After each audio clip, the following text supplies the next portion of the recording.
মহালয়া আর বেশি দিন বাকি নেই, তাই জি বাংলা হোক বা স্টার জলসা পুরো দমে প্রস্তুতি নিচ্ছে।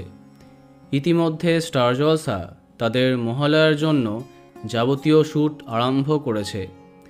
আমরা জেনেছি এই বছর জলসার মহালয়াতে কে হচ্ছেন মহিষাসুর মর্দিনী।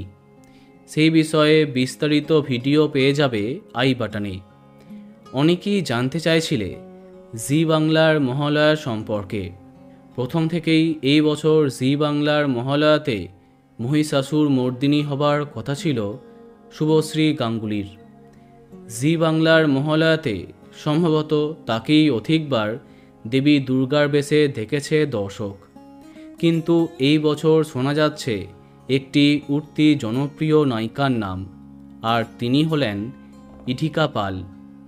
টলিপাড়ায় এখন ইঠিকা পালের রাজত্ব। দেবের সাথে পরস্পর ছবি করছেন তিনি। খাদানে পড়ে তিনি জনপ্রিয়তার শীর্ষে। ধারাবাহিকে খল চরিত্রের মাধ্যমে ডেবিউ করলেও বর্তমানে বড় পর্দার জনপ্রিয় নায়িকা তিনি। এখনও চ্যানেল কর্তৃপক্ষের তরফে কোনো কিছু কনফার্ম করা হয়নি, তবে ইঠিকার দুর্গা হবার কথা বেশ কিছু সূত্র থেকে জানা যাচ্ছে।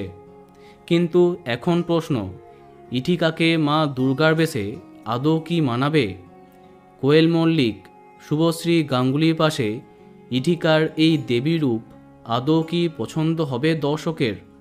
সব নিয়ে অনেক কৌতূহল। দেখা যাক শেষ অবধি কী হয়। তো বন্ধুরা, এখন তোমার কি মন্তব্য কমেন্টে জানাতে পারো। আর এই রকমই আরও অনেক ভিডিও পেতে সাবস্ক্রাইব কারেন্ট বস। ধন্যবাদ।